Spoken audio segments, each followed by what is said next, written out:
골로새서 2장 11절 말씀 다 같이 한 목소리로 받들어 읽도록 하겠습니다.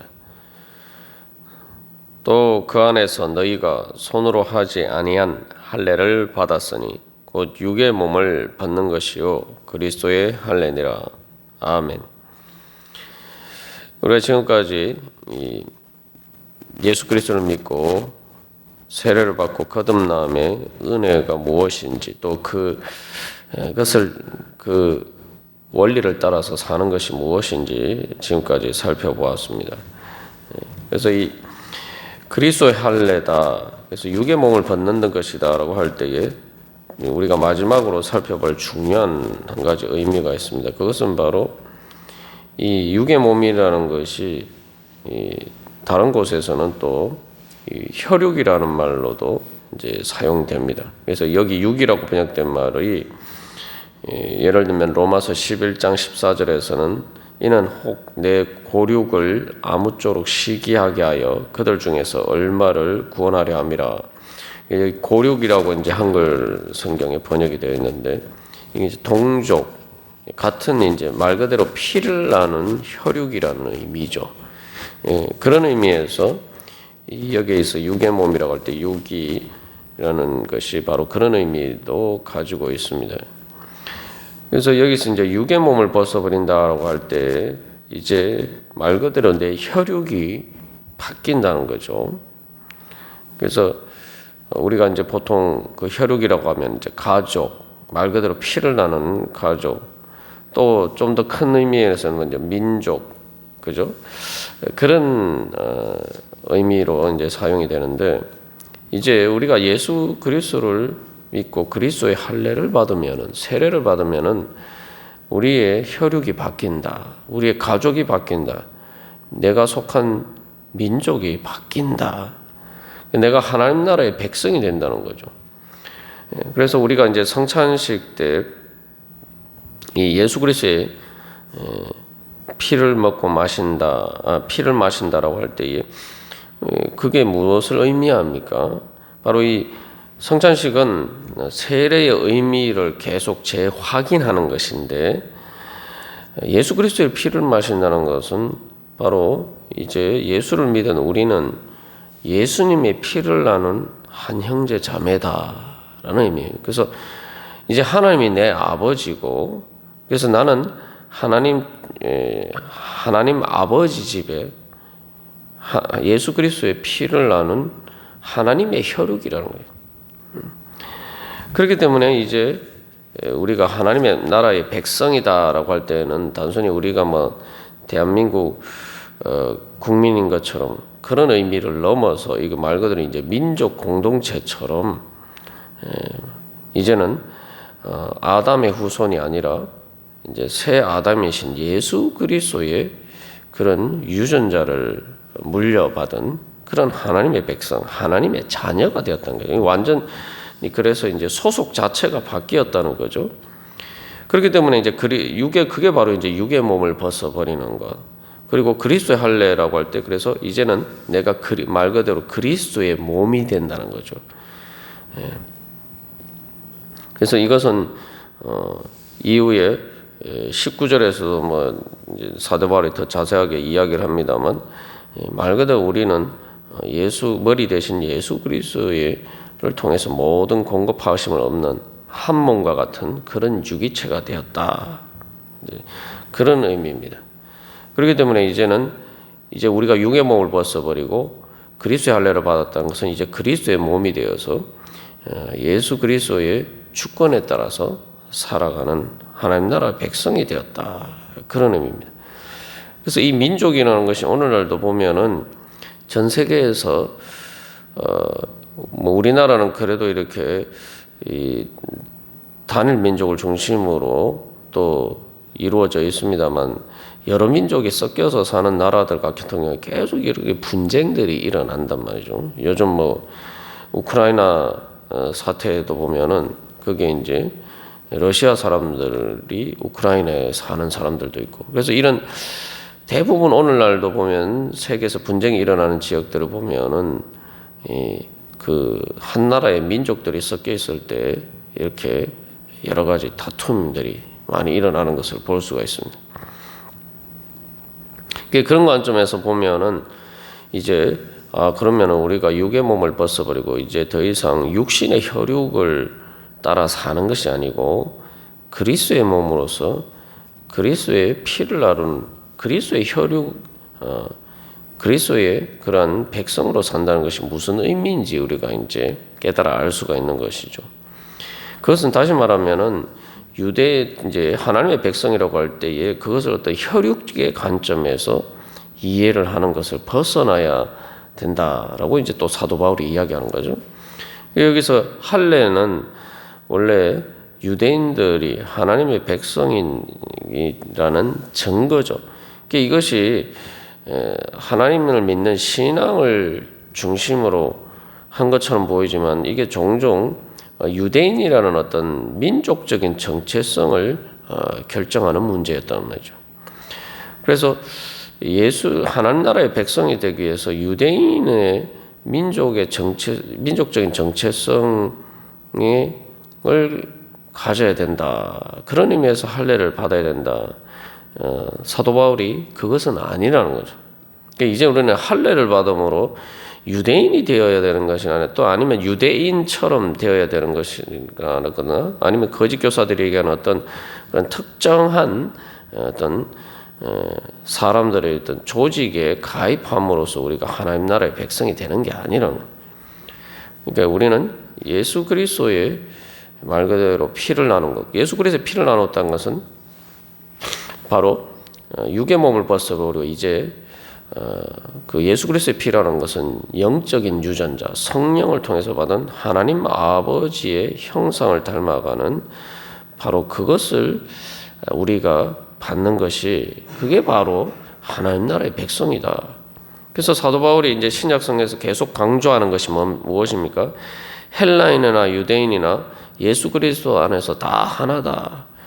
그래서 우리가 이런 관점에서 다 살면은 이제 뭔가 어떤 이 공동체라는 관점에서 볼 때에 내 피를 따라 혈육을 따라서 어떤 인간적인 이 혈육의 관점에서 우리가 관계를 맺어서는 안 된다는 거죠. 오늘날 뭐 한국 사회에서도 뭐 요즘은 좀 덜해졌다고 하지만 이제 혈연이나 지연이나 이런 것들에 의해서 어떤 편을 가르고 하는 그런 모든 것들을 다 벗어나서 이제 예수 그리스도 안에서는 예수를 믿으면 다 하나다. 피는 물보다 진하다고 하지만 그 인간의 혈육의 피보다 더 진한 것이 예수 그리스도의 피다. 그렇기 때문에 이제 어떤 혈육이라는 어떤 좁은 한계 안에 우리 자신을 가두고 또 그것에 따라서 사람을 대하는 것을 넘어서 말 그대로 세상 모든 민족이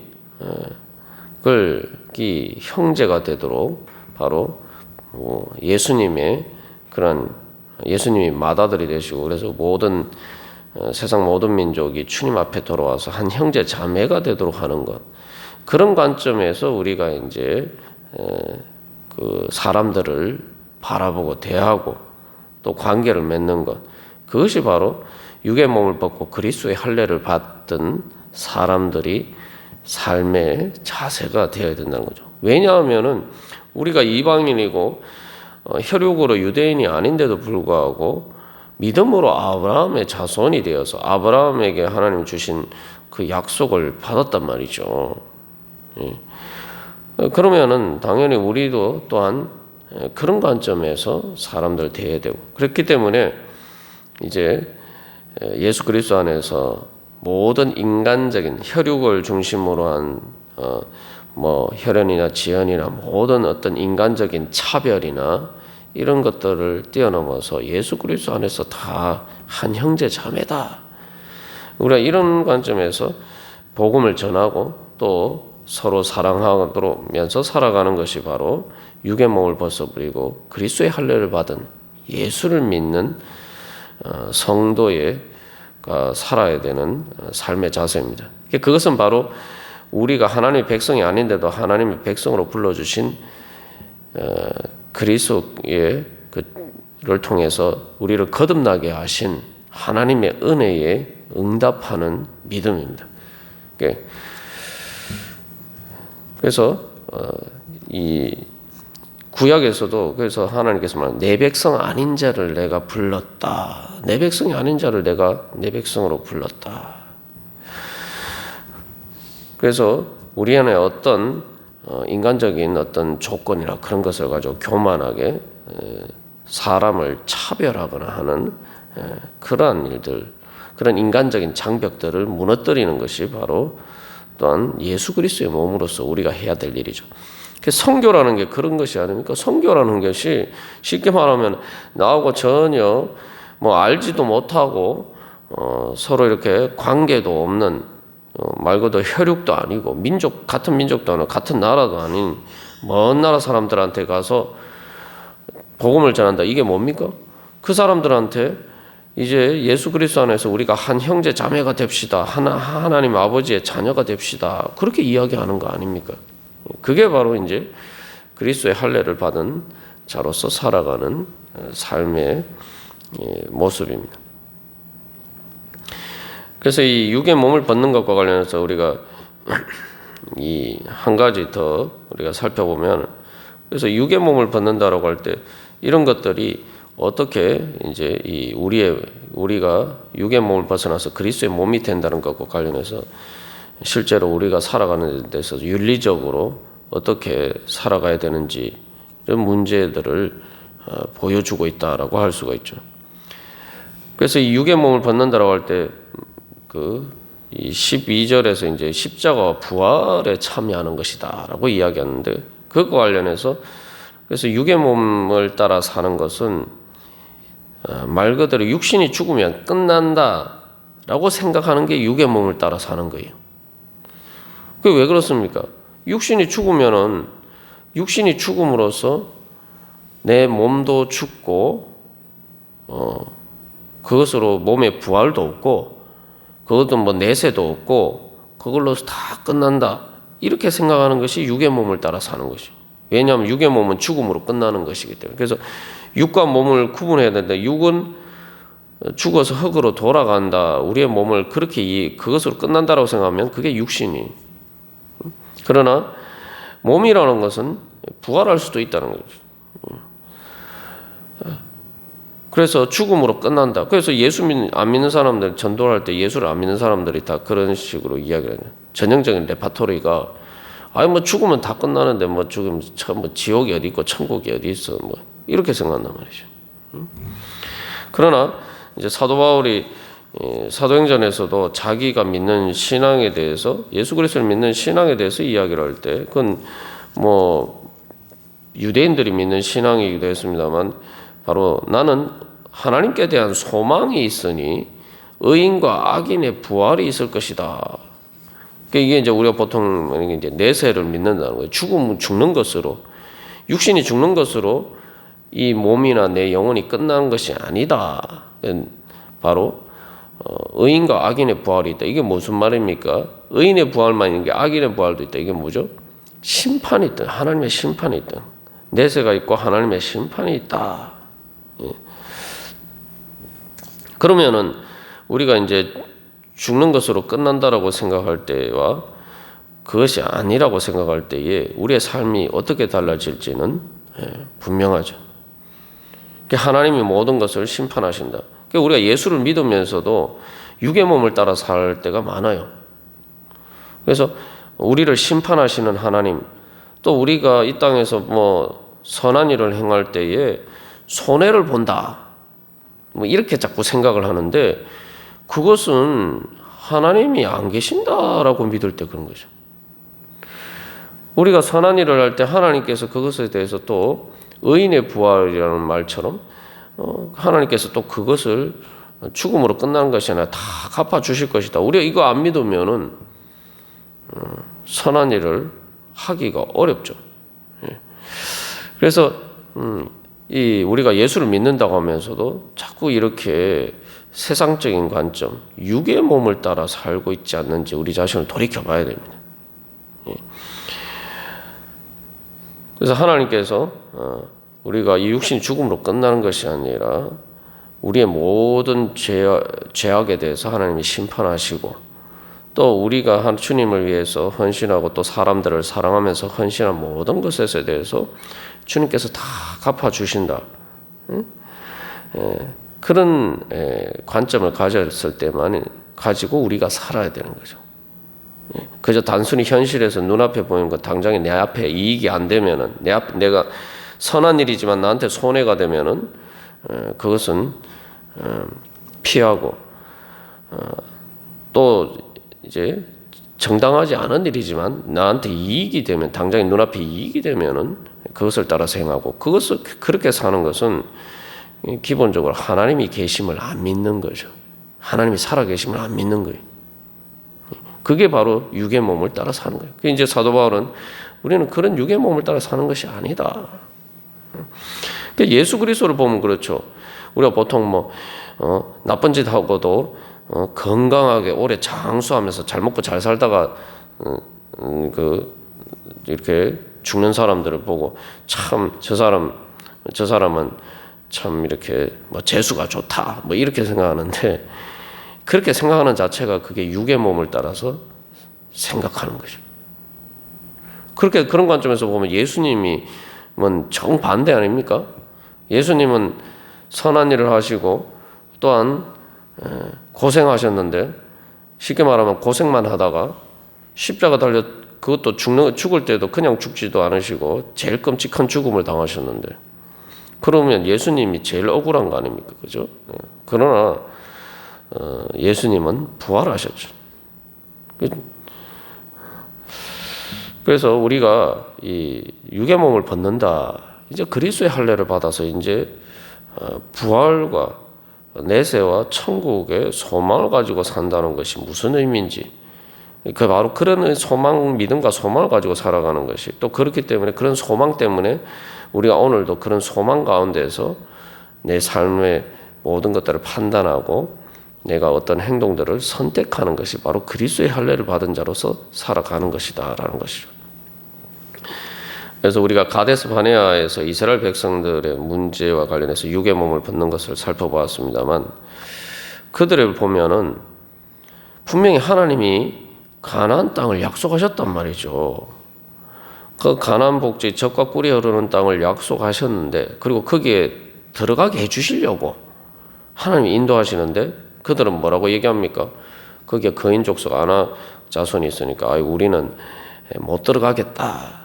그리고 뭐라고 얘기합니까? 그 가나안 땅은 젖과 꿀이 흐르는 좋은 땅이 아니라 물론 겉으로 보면 그렇지만 거기에 거인 족속이 있으니까 같이 싸우다가 우리가 다 죽게 됐다. 그러니까 그 땅은 우리를 삼키는 지옥과 같은 땅이다. 이런 식으로 이해를 한다.